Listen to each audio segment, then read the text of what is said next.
Λοιπόν, τώρα που ήρθαμε. Σεϊχέλες.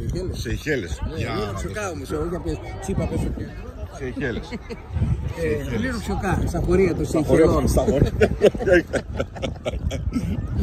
Έτσι ένας και είσαι εγκόμενα του πρόεδρου μας στη θεατέρα.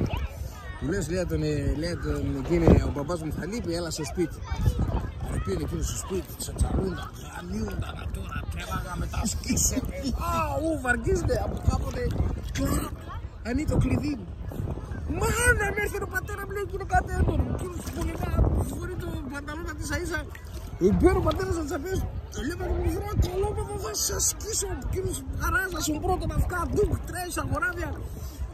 Λέει, άρε παιδιά, μου το έπαθα, εγώ τρέχω στα χωράφια, τυρόκο στο πίσω. Ο πατέρας θα με το όπλο. Πού να φτάω τώρα, ρε παιδιά, πού να φτάω. Λέω, θα φτάω ζιγζάκ να κουρταρεύκουμε.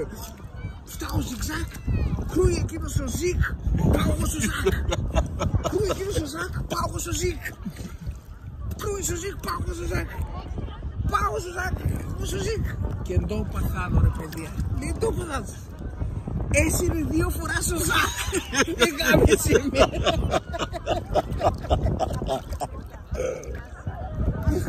Από πού είμαστε?